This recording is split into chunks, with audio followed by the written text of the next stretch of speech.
We can't wait to get into this very first panel of Mainframe Comic-Con here in Hall A. Here to introduce our first premier guest. You know him from the Collider.com Heroes show. You know him from the Schmodown. Please help me in welcoming Mr. Coy Jandreau to Mainframe Comic-Con. Coy, how you doing, man? Good morning, man.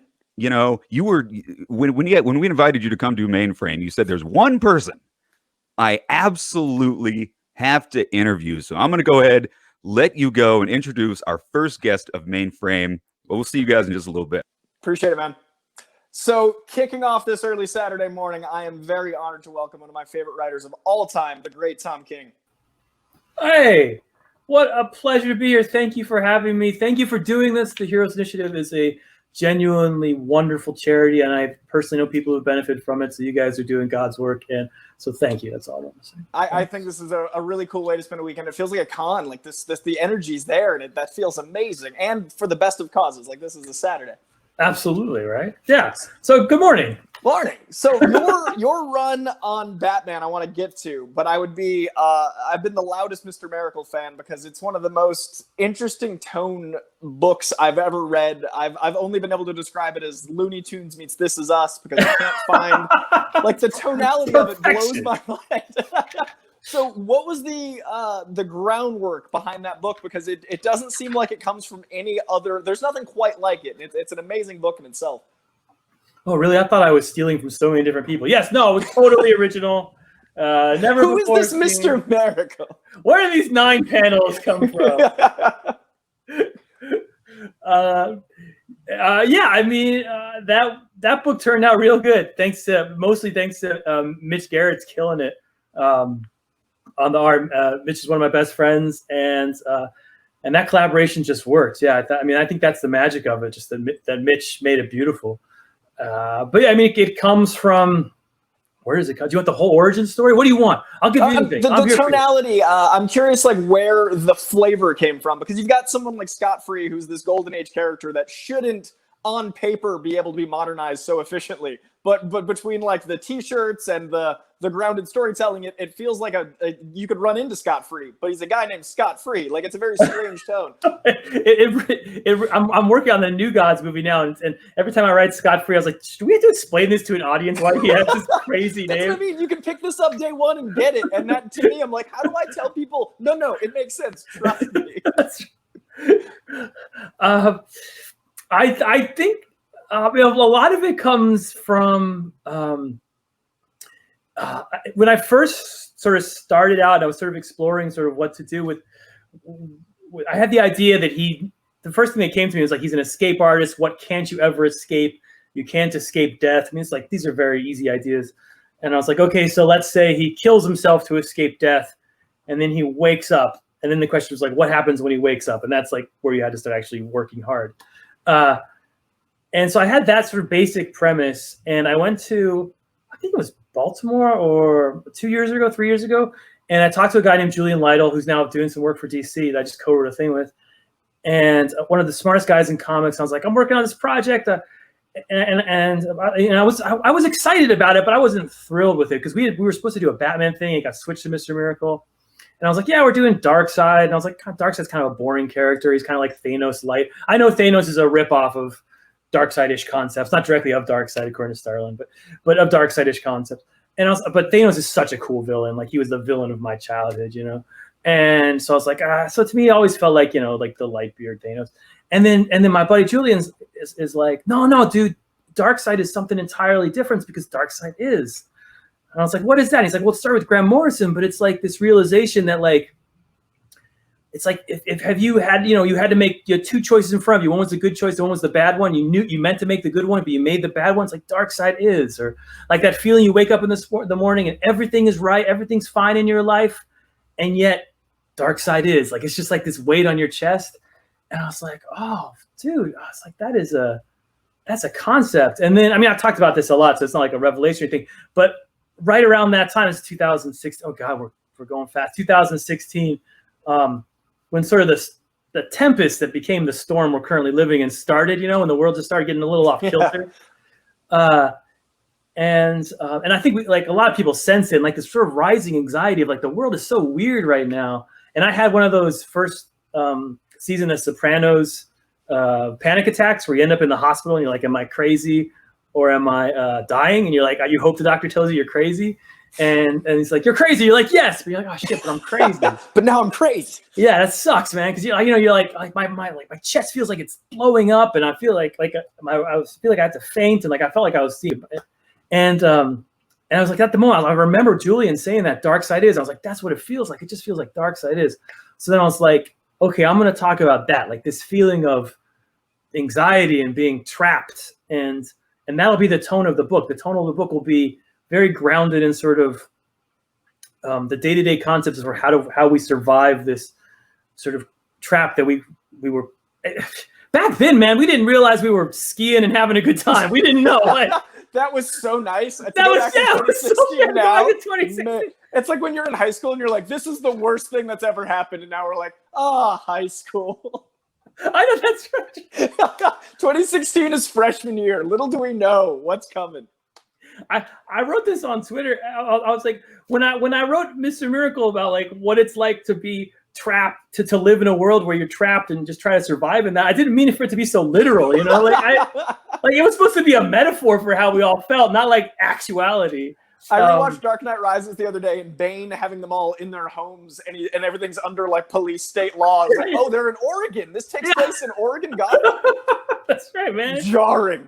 Oh, it's crazy. So so that's how it sort of started. So I was like, okay, because everybody was saying they're like, yeah, things are getting kind of dark, but we're gonna make great art. It's gonna be like the fucking 80s. We're like things were dark, but we're gonna get fucking amazing. We're gonna get the Clash, and we're gonna blow up. And I was like, yeah, well, I'm an artist. At that point, I had like carte blanche to do whatever I wanted. I was like, that's on me. I got to make that good shit. So I was like, okay, so I'll make something about the time. So that's where the tone came from. Just start stealing from headlines. I love that the Dark Side becomes almost this rhythm. Especially those 9 panels, you've got almost like a beat with the pacing of the color. And that turns into this ominous tone that I haven't actually felt in comics, where there's almost a soundtrack that without any sort of score, it like creates its own sound. And I feel like the moment that really landed for me was a comedy moment, was the double dip. So like this whole book, I feel ominous. And then there's something about like the oppressive nature of a double dip that I'm like, oh, he is evil. Where did the double dip idea come from? Because that's an inspiredly weird choice. I married a very, the thing I can recommend most to you if you want to be a writer in the world is marry a nice Midwesterner. I married a nice Midwestern girl from Illinois. We've been married for together for 20 years, and my dog's saying hello. And the tradition in her family is, come rain or shine, if there's more than 4 people in a room, you bring a veggie tray. I don't know where it comes from, but it's like, there needs to be carrots and some sort of shitty dip, like that like resembles ranch dressing, and it's just like you got to stop at the grocery. You could be like 3 hours late to the party. You're like, no, we got to stop. We need the veggies. That's my wife's tradition. So I almost to mock her, I put it in. My wife reads Mr. Miracle. She's like, why don't I get paid for this? Why did the checks go to you? I was like, the accounts are growing. So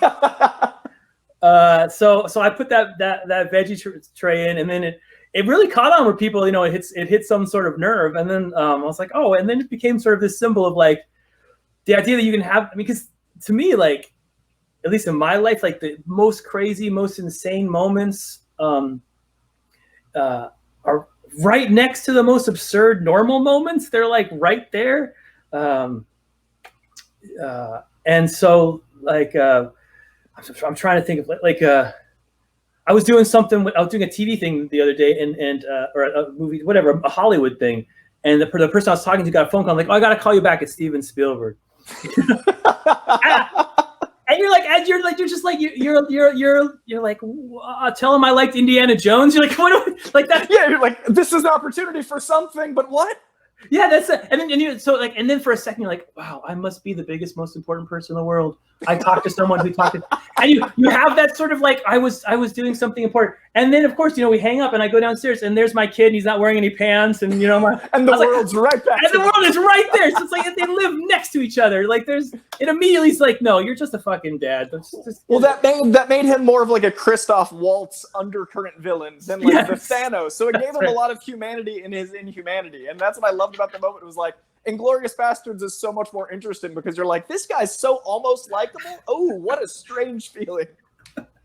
Well, you always see that going back to Spielberg, like that Indiana Jones moment where the torturer comes up and he puts the torture together device and turns out to be a hanger for his coat, and it's like such a like it's that's how you make some fun stuff out of it. And everything being so close to unreal. You and I actually met through I did an episode of my show, Comic Book Shopping, and I really want Scott Free to be Jake Gyllenhaal. So I was like, I gotta like lobby, and I kept thinking, what a strange moment that I've read this comic and I loved it, and I'm like, Jake, trust me. Please, this is the move. And I've never felt more like Entourage. Like, this is the script, Vinny Chase. This is the one. Sweet. Jake. LA, this big. It's real weird. Jake for Scott Free. If your people call my people, we'll figure this out. It's a year in the process. I've been lobbying so hard. It's got to happen. So switching over to Batman, because that's actually one of the books that there's on my show. We can't have too many repeats of a book. And that's one of the ones that got blacklisted because I recommended it to too many people. The Batman run. You rock, man. Dude, it's for me so consistent. Like it ran an insane gamut. Every new volume, I was like, "What a mind frick I'm experiencing." I don't know what rating this stream is. But I Am Bane for me really stood out because to me it was the Bane that I always felt like he got shortchanged. The Joker was always the big bad for Batman because he's so iconically the inverse of Batman. It's such an easy, like the one rule thing is such a great black and white, whereas Bane is so similar to Batman and nobody lets him be that. But you really let that character breathe. Who is your Bane? What was the impetus of making that arc so powerful?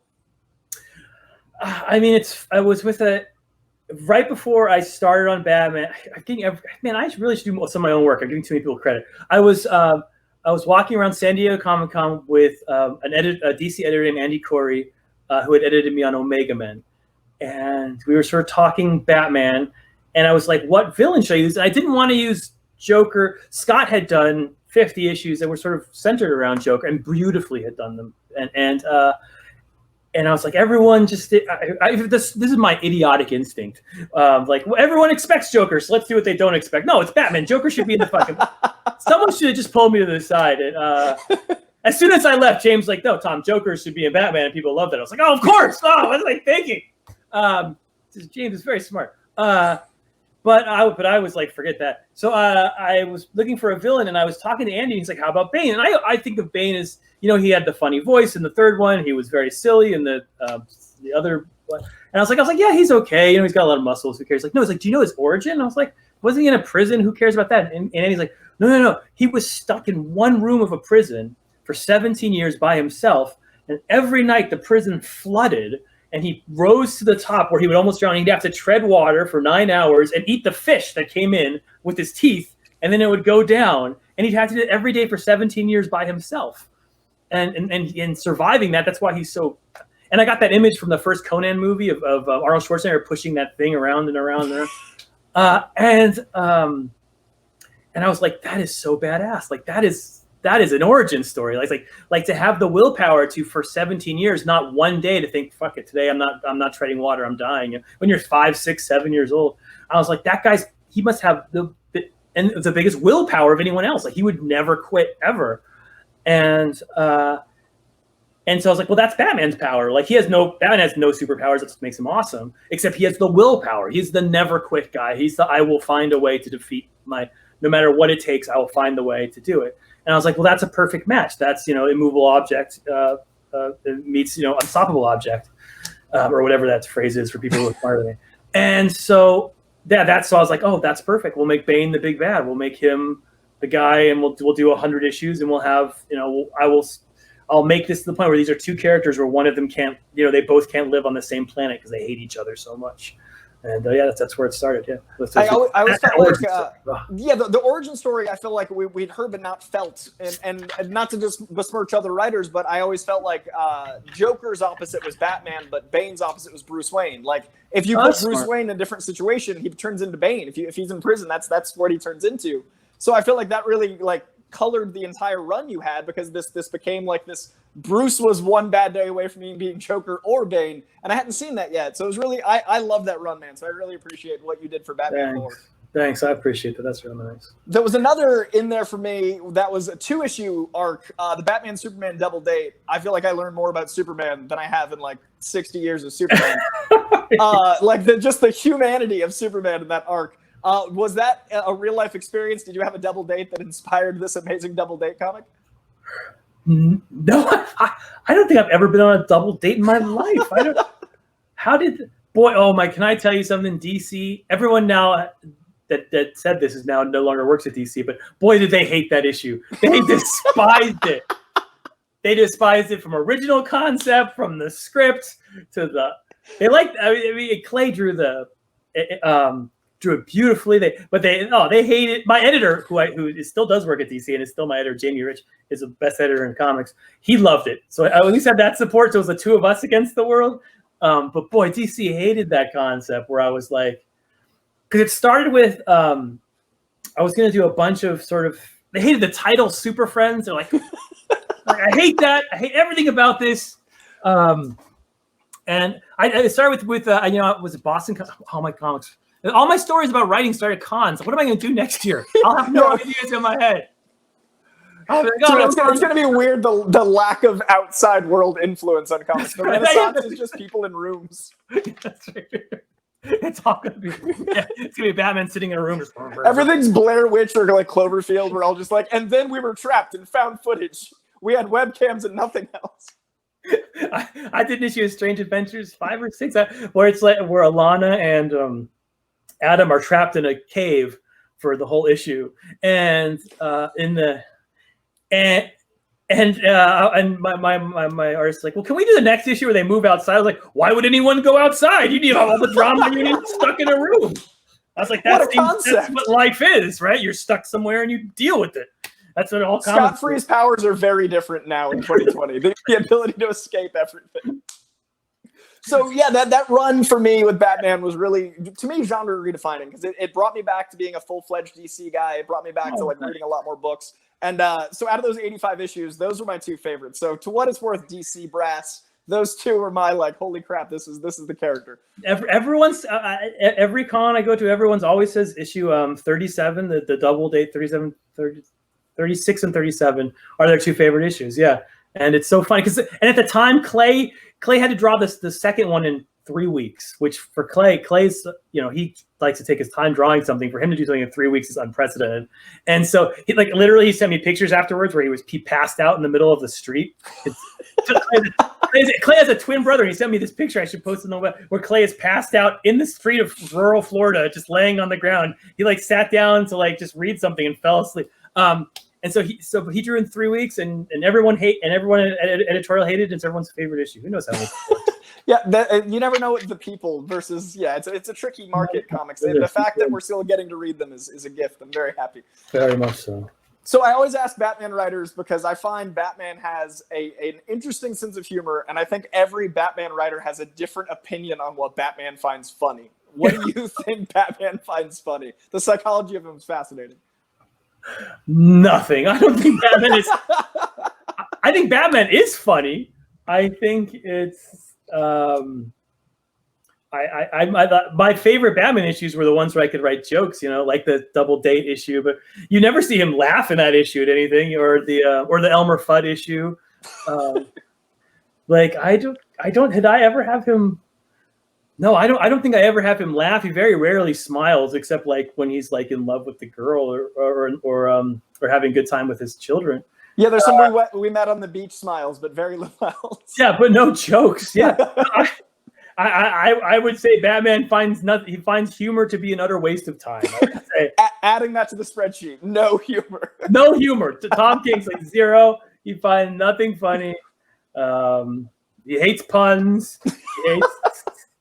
Yeah. I mean, you want him counter to the Joker, so he hates jokes. I get it. I respect it. He watches Seinfeld, and he agrees with the judge at the end. He's like, just arrest them, put them all in jail. They didn't deserve soup for you.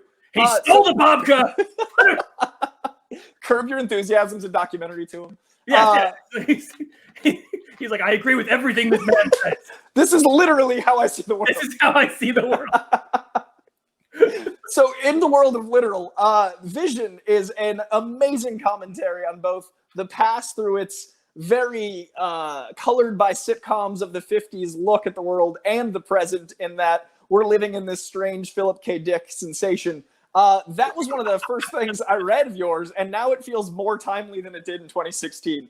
What inspired Vision? Was it also the turning of the world into what we experience now? Oh man, Vision was a nice one. That's when we could complain about alienation in the suburbs. You know, when that was a scare.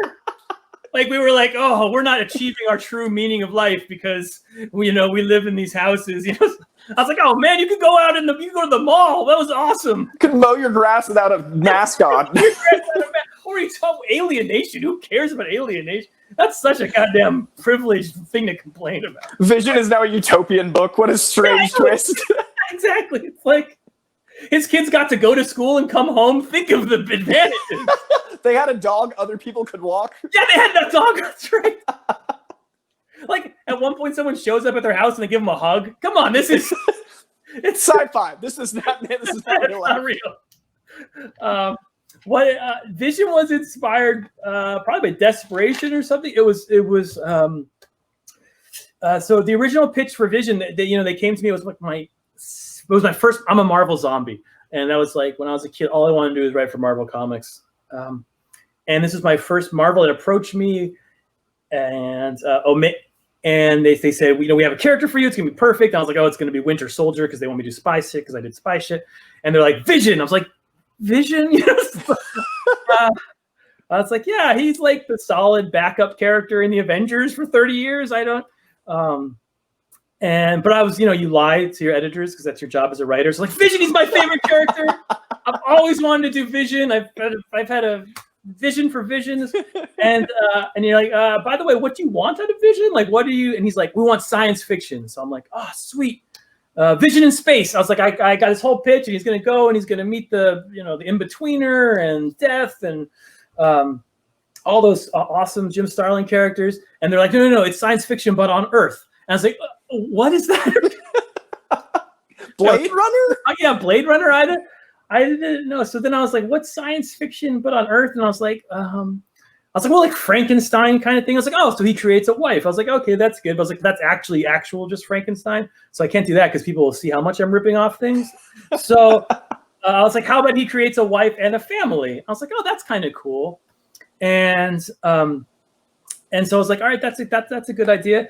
And so I was texting with a buddy of mine, and he's like, do you have an idea? I was like, yeah, it's Vision creates a wife and a family. And he's like, oh, good. Like Small Wonder, the 80s sitcom about, and I was like, I had 10 seconds to impress this guy. I was like, but it's like Breaking Bad where it drives him crazy and he turns into a supervillain. Elevator pitch. Yeah. I was like, come up with something. It's my buddy, Daryl Taylor, who has a podcast on the Taylor Network, if you want it. And so, and he's like, oh, that sounds cool. And so it was literally that. It was like someone being utterly unimpressed with my first pitch. I had to add something. And so I added the Breaking Bad element. And then I live in downtown DC, but I live near the suburbs, and had lived there 10 years ago. So I kind of knew them a little bit.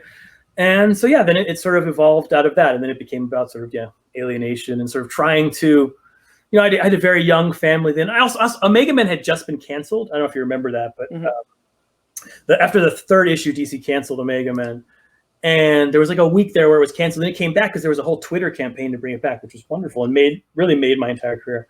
But in that week is when I wrote Vision #1. And I was like, fuck it, this is going to get canceled. Nobody cares about a guy creating a family. I tried so hard to make. So I just wrote a comic book the way I'd want to write it, using all sorts of, techniques that I wouldn't normally put in a comic book because I didn't think anybody would like them. And then somehow that gelled.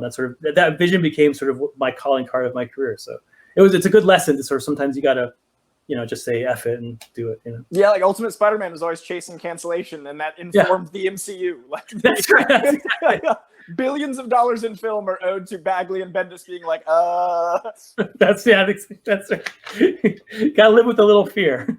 And that, speaking of which, I don't know how much you can talk about it, but just the visual aesthetic seemingly from WandaVision has a lot of Vision's tonality in it. We don't know a lot about the story. It's way down the pipeline. I think personally it's going to be an M of House. I think she's going to say mutants and the mutants might happen. Like, we don't know a lot about the story, but I think it'd be really cool if they play with a mix of Vision and House of M and turn the mountain of madness that's coming at Doctor Strange. But the tone looks very much like the aesthetic of your comic book. What's it like to see something that came out of your mind in another medium? It's weird. So I'm doing the New Gods movie where I'm writing the screenplay of it. So that's like a whole different thing where it's like, we're drawing a lot on sort of my Ava and I on the Mr. Miracle. I did a lot on the Kirby stuff.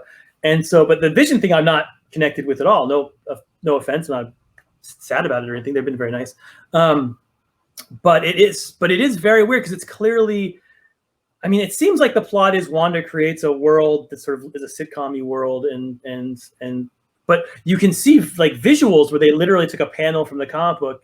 I mean, I was watching the Super Bowl with my family at a Super Bowl party, and a Vision commercial comes on, and I see in the Super Bowl with 100 million people watching, there's a panel from a comic book that Gabriel Walta drew and that I wrote some minimal description for, so he should get all the credit. But like, there's the T-shirt he designed, and there's the couch, and it was, and so I tried to impress my children mostly. Is what I did. I was like, "Hey, Daddy wrote that commercial," and they're like, "Well, I like the one that had the monkeys in it better." And you're like, "Oh, fine.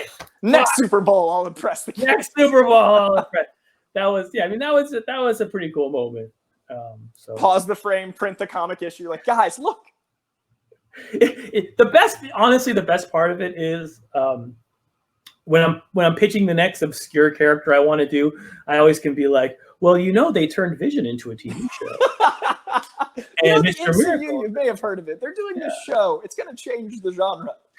And so you're like, all right, Tom, you can do your Brother Power the Geek 12-2.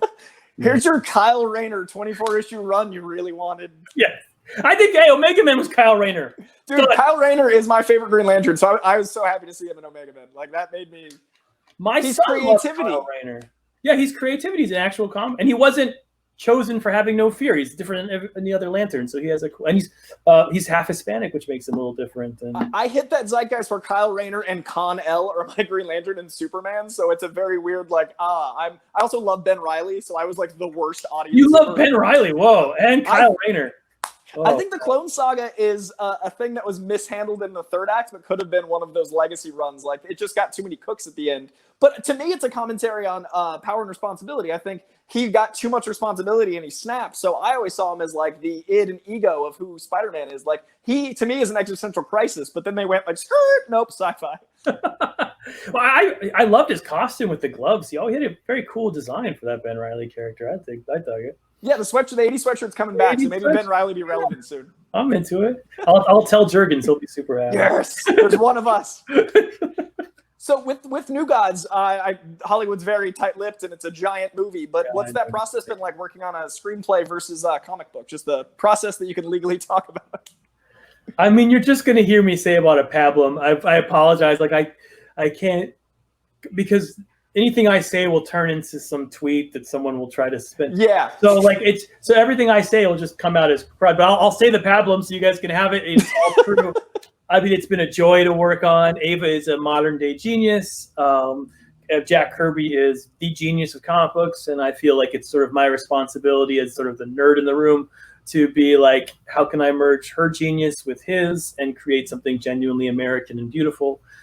And we're working on it, and it's fun. I love comics, and it's my first love, and working on screenplays is great. It's wonderful, and it's cool because you get all the Hollywood. I grew up in Hollywood. My mother was a studio executive, so that's very cool. But to me, nothing's more fun than writing a comic book script and working with an artist. And to me, that's where my home is. It's where I feel. I mean, you look at this is my office. I mean, you don't see movie posters, you see comic book posters and Star Trek posters. That's where my nerd is. When I go to relax, I still read comic books to this day. And that's my first love is comics. It's not screenwriting. Although screenwriting is fun for some stuff. Yeah. So that's the soundbite I care about. Like, I'm not a scoop guy. I'm like, comics, movies. I'm curious. So that's fascinating to know because I think both mediums are incredible and it's all like preference. But I find there's so much freedom in the limitless budget of a page. Well, I mean, it's so different creatively. And I mean, Lord knows this will change. But like the point I'm at now in my career is where I write something, I discuss it with my artist. Usually my artists are really close friends these days, working with Jorge, working with Clay, working with Mitch. And and my editor's very, and that's it. Like I write on the page and it's going to be that. Like what is in my head will eventually become what you read on the screen. But when you're writing screenplays or pilots or all the other sort of things in comic book people dip their toes into the Hollywood side, every word you're writing is going to go through probably literally 100 people, not even like figuratively. Actually, 100 people will have access to those words and be able to change them before someone sees it on the screen. And that's not a bad thing. That's the process as it's been for 100 years. So it's very weird writing something knowing that this is not what's going to come out, that you're actually just creating a base for something else. Maybe, who knows? I mean, sometimes things do get translated, but yeah. So that to me, that's the big difference in the medium, is the kind of the control over what you have control over and what you can release. You know? Yeah, the credits in a comic are a lot shorter than that scroll that only shows half the names. Yes, that scroll that only shows half, exactly. So in the world of present day stuff, I got to talk about Strange Adventures, man, because this was in 2019, this was my book of the year. And then we only got a couple issues and the world stopped. And I was like, but I don't know. All of one issue, yes. Man, that was so harsh to be like, this is going to change things. And because the concept is fascinating to me, because I've always, the idea of courtroom fallibility, like the idea that someone's perspective is so not trustworthy that, yeah, we can't have an eyewitness put someone in jail. And I don't think I've seen that in a comic book. And it's from the hero's perspective by way of hiring Mr. Terrific. Like, there's so many great parts here. What was the idea behind the fallibility of one's own opinion? I mean, there were a lot of different sort of diverse things I was looking at when I was sort of looking to create my next thing. And or even the next line, like the 3 books I'm sort of finished. It's funny. I'm finishing up a generation of books that nobody has seen. Like I'm on issue. I finished all of Rorschach. That's done. Even though the first issue is coming out to October, and I'm on issue 11 of Strange Adventures, and I'm almost done with Batcat. So like that generation of books. I wanted to play with more. I feel like my last generation of books, which was Batman, Heroes in Crisis, and Mr. Miracle, those were genuinely they were talked about pain and suffering and all that stuff, but there was like a gold heart in the bottom of them. Like it was like all about, but if you find love in the midst of adversity, you can sort of find your way through, which is true. I mean, that's how I feel with my wife and my family. Sort of like that's how we kind of get through things. But now with this next generation of books, I feel much angrier. Like they're much more caustic. They're much more cynical. They're much more. I took literally a year of my life where I said, I'm going to look at film noir from the 50s. And every day I'd watch a film noir and watch these movies over and over again. I'd read books about it because I wanted to sort of understand how the structure worked. And but that idea of film noir, which always ended these sort of, every film noir is basically the same. Someone does something wrong and then fate catches up to them, basically, is the idea. And so I was sort of obsessed with the idea of like someone doing something wrong and fate catching up to them, because I feel like that's like what's missing in modern days is like a lot of people doing something wrong or waiting for fate to catch up and it's not catching up, and we're very confused by that. Yeah. And so that's a lot where this sort of Strange Adventure came from, where I wanted to talk about someone who had done or who might have done something bad and fate trying to catch up to them and whether it could in our modern context ever happen. And so I started with all those concepts in my head, and then Mitch came to me and said, how about Adam Strange? Sort of which characters, and he literally pulled it off the shelf and said, how about Adam Strange? And Adam Strange is a character that's based on that old, very turn of the whole different century, but turn of the 19th to the 20th century idea of like Buck Rogers and Tarzan and Flash Gordon, which were it's a very colonial concept of like a dude goes from his boring life somewhere in the first world, and he goes to the third world or a third planet or somewhere else, a savage world, and he becomes king of that world. He marries the princess, he conquers the armies, and he becomes sort of a very important person. And it's based off that sort of it's like directly a ripoff of T.E. Lawrence's life of like a guy who was kind of a bastard in Britain who went to the Middle East and became sort of this leader of the people.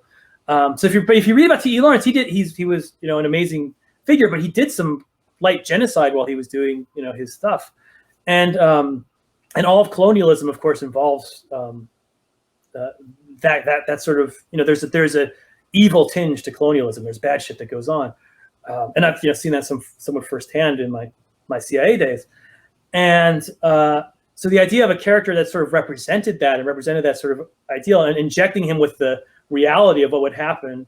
I was like, okay, there's the bad thing. Now I need that element of fate that comes after him. And that's what Mr. Terrific is. He's that element of fate that's coming after him. And we're going to see if it still works, So that Strange Adventures is.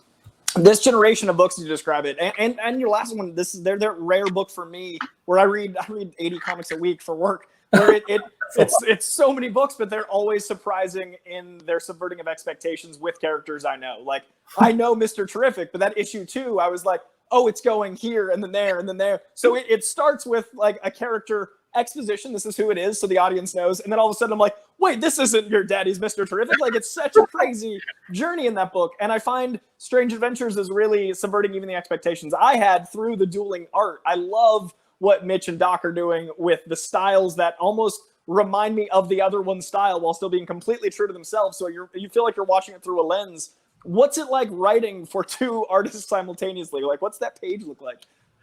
It's, the thing about Strange Adventures is those issues are so complicated in terms of how to put together a comic book. It's not, like I could not have written this book as ambitious as I was when I came in 2016. I couldn't have written, like you have to know so many tricks about how comic books work and how the audience reads them. To do 2 different artists, 2 different stories that are unrelated to each other, but exactly reflect each other, and have it somehow work. So you're basically telling 2 short stories, 2 14-page short stories in 3 segments. It's like really hard to do, and thank God nobody notices that because it's all hidden behind the seams.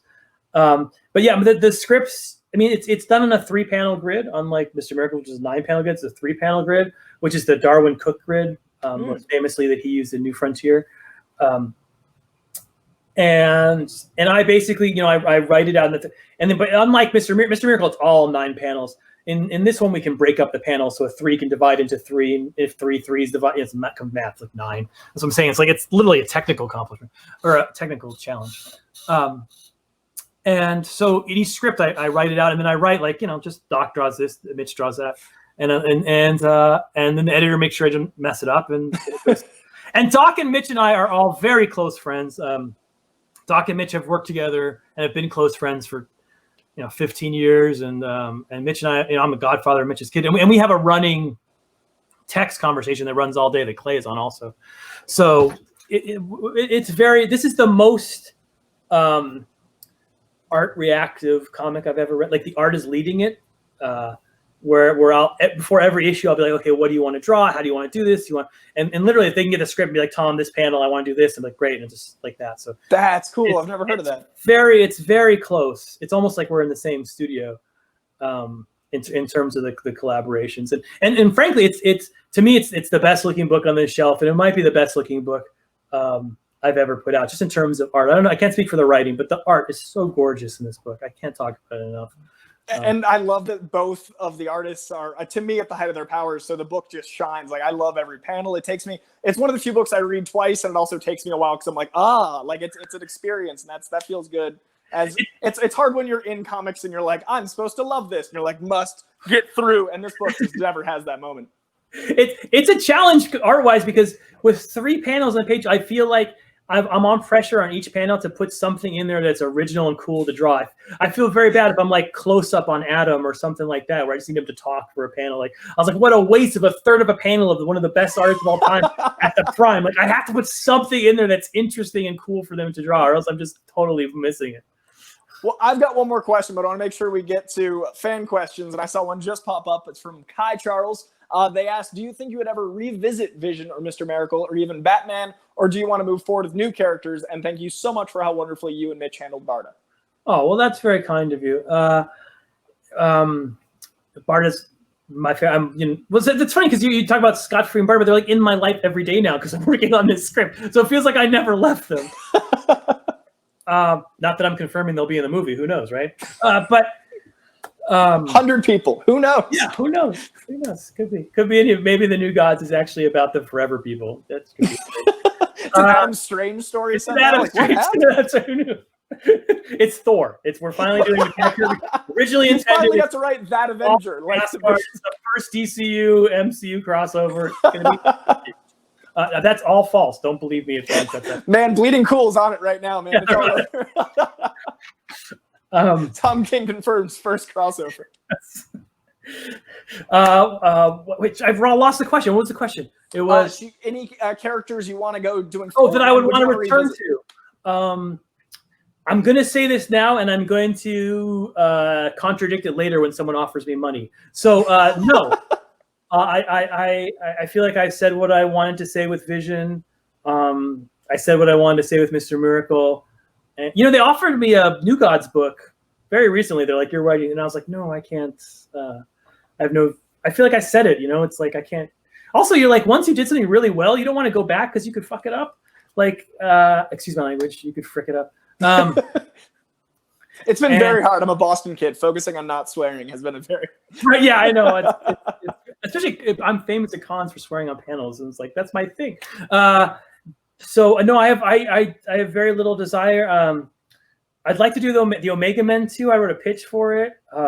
So I'd like to revisit that world at some point, just because it had a good cliffhanger ending, and there'd be a cool thing to do there. But as far as I did a little Batman. I have a story with Walt Simonson in Detective 1027, which was just brilliant because I got to work with Walt Simonson, and that was the best thing of all time. And I did another little story with Mitch that'll come out. They haven't announced yet. That's a Batman. So I've done 2 Batman things recently, and I of course Batcat, which is a whole, that's the whole big thing, which is almost like the culmination of my run, but it's also a standalone. It's a weird sort of combination. But yeah, how's that coming along? Is there a date?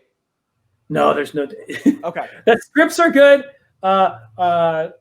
Clayman is drawing the best comics you've ever seen in your life. This is like, this is like Jim Lee on X-Men kind of. It's just like the most brilliant art. And he's asked for time to do it, and the editors and I have both said yes, because he wants to make it as perfect can be. So basically that was sort of the choice we made. Like, do you want this to be something special that will last forever, and have one artist who can sort of, so it can be like a Hush, it can be like a Watchman kind of thing where it's sort of one, or do you want it, to be Clay does 2 issues and someone else does 2, and we're like, okay, no, Clay does the whole thing and takes his time and makes it as good as he can make it. And so that's where it stands right now. Is we don't want to put it out there and then yank it back. So we're waiting for Clay to do his thing, and he's doing it. And the artist, I cannot tell you how proud I am of this comic. It is gorgeous, and maybe it's one of the best things I've ever written. So that's where that stands. Maybe by Christmas, maybe, I don't know. Hopefully. Before we wrap, I got to ask about Rorschach as a giant Watchmen fan, especially how they came back from the one of the best, if not the best, graphic novel of all time, and then made a show that somehow improved on the graphic novel. Yeah. And then the idea of getting a Rorschach, because we didn't have him in the show. I got to know what brought you to the world of Alan Moore's Watchmen, besides obviously it's Alan Moore's Watchmen. This is similar to New Gods. I did not want to do this. They offered it to me. When Mitch and I pitched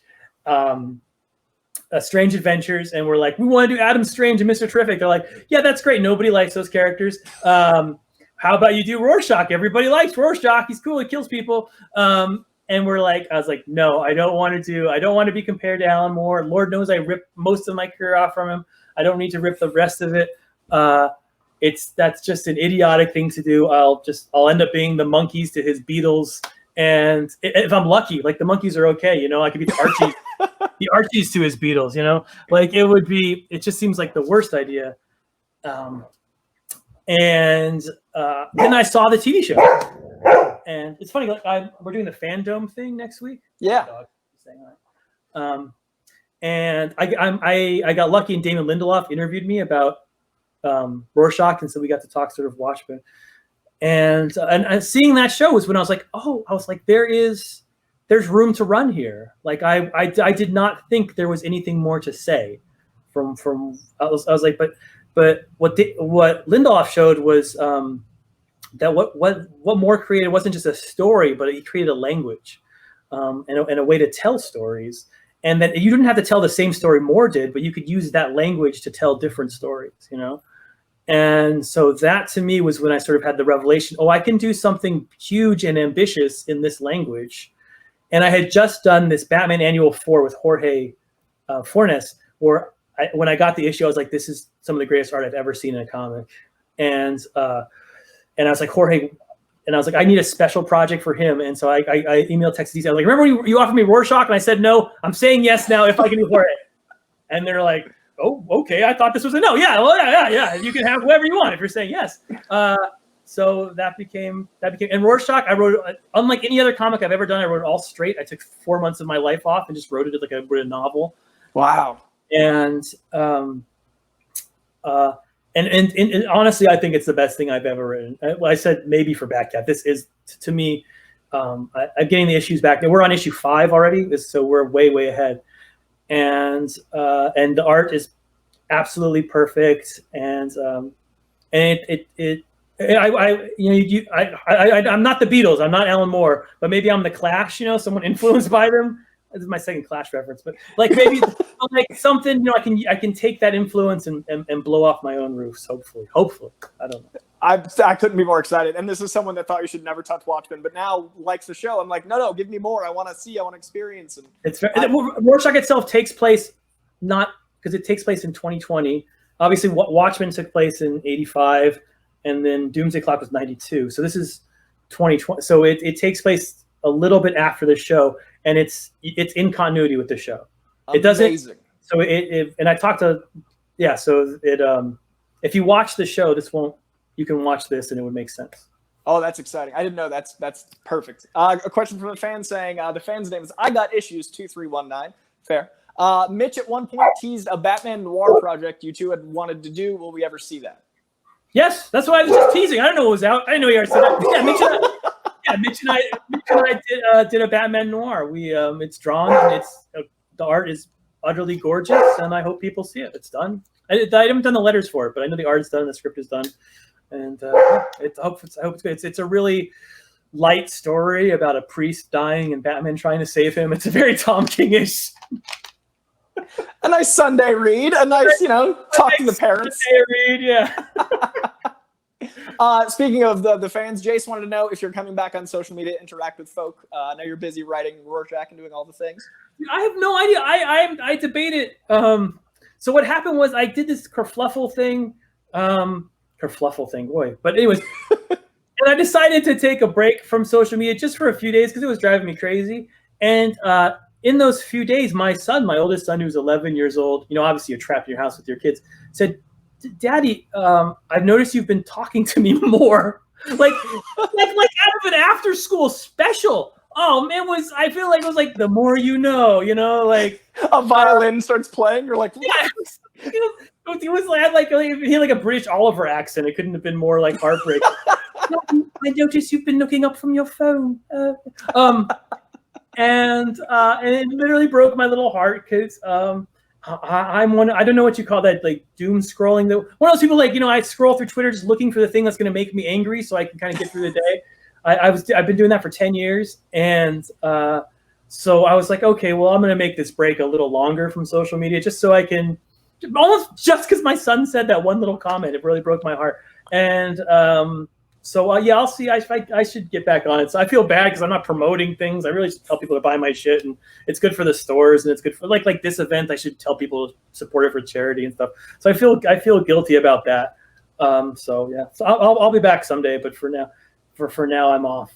Those are all the twist moments. If you're watching this and you're a creator and you're trying to communicate with me on social media, I'm not on there. So if you have my phone number, text me or send me an email. And if you don't have that, you know my friends, and they'll give it to you. I see sometimes people like Tom, you haven't been. I was like, I can't talk to you. I'm not on this. I'm an addict. If I go on just for a second to be like, hey, I need to DM somebody, I'll be like, what did Trump do? Holy crap! Oh my god! It's like I have to sort of quiet that down. Yeah, there's no putting that down, especially now. Like we keep bringing up 2020, but it's just such a time of not moderation. There's nothing but extremes, including social media. No, social, especially Twitter is for anger. And look, I love being angry. It's such a high. But it's nice not to be angry sometimes. It's a little nice. But it is weird outside the bubble. It's very bizarre to not be in the Twitter bubble. It's kind of a metaphysical weirdness. I do Burning Man every year, and when I come back, it's such a different world to open it again. Like the moment I open it, I'm like Johnny going back into the programming system. I'm like, oh no, it's such a fascinating bringing you back in. I saw a couple fan questions asking general questions. So as we wrap up, because I've almost had you an hour here, but I literally did one of every 3 questions of mine. I could talk to you for hours. I appreciate your time, man. This has been a blast. Nice. I want to know, what have you been enjoying? Like favorite comic movies, favorite comics you're reading. Like what do you consume? What have you been vibing with? Well, my wife and I did a rewatch of the Watchman thing, so I was getting interviewed by Damon Lindelof, and it was even better the second time around than the first time. I highly recommend a rewatch of that. Because once you know the big sort of twist, you see that they give a lot of hints to it. It wasn't like out of nowhere. Like the twist was very well set up, and it was very cool watching that come together because I didn't see it coming the first time around. I'm sure lots of people did, but I wasn't one of them. So yeah, I recommend that. What have I been reading? My kid, my 11, like I said, I have an 11-year-old, and you can see my stupid room is full of comic books. And so my 11-year-old is just at that age where he's like, what are these superhero comics? Like he's always been into, the normal, Taglemeyer kind of comics, and he's been consuming them because, he's stuck at home all day. And dad has a room full of entertaining stuff. Fuck it, I'll do it. So I've been reading a lot of stuff with him. Like we read the Tim Sale, Jeff Loeb stuff, the Batman stuff. Yeah. And that was super cool. We read Hush, which I mentioned. Ben Chimley's art is so beautiful. So I'm doing a lot of stuff with. We just did Inferno from when I was a kid. I did a reread of Inferno, which was a ton of fun, and seeing that Walt Simonson art in the back in the day. And I gotten back into Star Trek recently. I read when I was a kid. I used to read a Star Trek novel every week when I was like 12, 13. I was such a freaking nerd. I'm sorry, but that's who I was. And just as sort of a comfort food, I've now been reading Star Trek novels again, and that's sort of fun. Just as I just want to escape completely from this reality, and I do a lot of sort of Star Trek-y stuff. So those are the sort of the nerd things I've been doing. As a Marvel zombie, we haven't talked about Marvel a lot because of all these great DC properties. But have you been enjoying the insane Marvel collaboration? Have you been experiencing the MCU in theaters, going with your kids, watching them as they come out? Yes, I mean, it was funny. It's one of those PG because any new superhero. That's what's so cool is because those are the new family movies. Like when I was a kid, you went and saw Goonies or whatever. But for my family, a new MCU movie is a family movie. We can all go to it together and all enjoy it on our own level. But yeah, we've been watching it. I haven't done a lot of. My kids really want to do a whole rewatch from the beginning. Start with Iron Man and do the whole thing. But God, there's no time, man. There's no time in the day for that. That's a lot of hours. It's 3,000 minutes. I Love You 3,000. They landed it, but that is a lot of time. That is, the new schedule for most people with kids. I don't start work now until 1 or 2 o'clock in the afternoon because I take care of my kids all morning while my wife works, and then I start working and she takes care. We have this. My wife works full time. We have three children home. We have to find a way to somehow get them out of the house and exercise a little bit because they're just little kids. And so just it's funny, we always thought we're all stuck at home. We'll be able to watch all the things we want to watch. But to me, there's less time for everything just because of the children. Speaking of time, if you've got a minute, we've got Jock waiting in the waiting room. Do you want to do Mainframe just asked, can we do a Tom Jock collab? Do you have a minute to bring Jock in with us? Jock, I hate that guy. What? Oh. I figured, but we got him. He's here. Hey. Wow. How's it going, Tom? Hey. I'm doing all right. How are you? I'm good. Yeah, how you doing? Is it better where you are than where I am? Depends where you are. I'm 3 blocks from the White House. It's terrible. Okay. Well, I mean, the UK, marginally better, but it's touch and go. Touch and go. Tom's living in the Purge / West Wing collab. There's a lot of going on with that Sorkin Purge collaboration. So now that I have 2 of my favorite Batman creators in one room, how do you both see the Batman? What is the one thing about Batman? If people didn't know who Batman was, what would your log line for Batman be other than saying pearls? Because I've seen too many pearls. Tom? I have to go first. I don't think of myself as a Batman writer. Jock worked with Snyder. I still think of Snyder as the Batman writer of sort of my generation. I think of I temporarily had a side book, and I always think of Scott as sort of. I never even think of myself as being in that sort of Denny O'Neil, Scott Snyder tradition. I was temporarily there and came out. I think Batman, to me, the thing that makes him cool is that he lives in a world of gods, and he's not a god. He's a human. All the only powers he has is a cloth costume, and willpower, and a little bit of sadness. I think that's what makes Batman cool. Yeah, a bunch of money and a lot of baggage. Yeah, a bunch of money and a lot of baggage. That's the best. You should be a writer. What are you doing drawing pictures? That's much harder. Can I just say those answers were both exactly your styles of art? Like I felt the journey of the poetry of sadness and anger, and I also was like succinct and very concise and aggressive. Yes, this is those characters. That's a good point. And by the way, Tom, you are absolutely one of the premium Batman writers. What are you talking about? Your run was amazing. Oh, come sure. on. Yeah, come on. Yeah. So it was the only comic I had to hunt down at other comic stores consistently when I was buying in weekly issues. I had to like quest, and that feels good. I love the problem of me stress driving for comics. There you go. See, the proof is in the pudding, Tom. You can't go better than that. Damn right. Yes. Yeah. Well, that's the best. Telling people that for years. Last question for Tom. We had a fan question come in, and I'm curious myself. Brian McCune asked, what can you tease from your third generation of books? We've talked first gen, second gen, which seems like to be the current medley. Is there anything you've got after you finish this wave that you just described? I have lined up the fourth. Well, no, to me, it's the fourth generation because the first gen was Omegaman, Vision, Sheriff. So this is the fourth generation of books. Yeah, so I'm lining that up right now. And I start work on I know it sounds weird because they haven't even come out yet, but I'm starting work for stuff that'll come out next year. I think, God willing, so I wrote this Superman Up in the Sky book, which was from Walmart. And it was like the first thing I wrote that was actually had a happy ending and was like a comic book my kids can actually read and like, just wasn't sour. So I'm trying to make that fourth generation more along that Up in the Sky way, where it's more fun and entertaining. Because I think like at the end of all this tunnel we're in, people are going to need some sort of lightness. So hopefully that's what the fourth generation is. A little less trauma, a little more superhero. That's a good tease, and we need some optimism. So I appreciate the light at the end of the tunnel that we're all experiencing. That's for a year and a half from now. For now, it's all trauma. For next year, we still got to endure this. This isn't going away. We're talking 2022. Yeah, this is minor key stuff. We're gonna switch to Matrix. And that boxing issue, as a boxing kid, I love that, man. It reminded me of the Ali stuff. I really like that. That's the art in the background right there. I have all the pages in that boxing issue on my wall. Dude. Yeah. I love when comic creators are as big comic fans as when they started. That's so rad. And Kubert, like to have Kubert art in the back and to work with them, that's incredible. Yeah, thanks.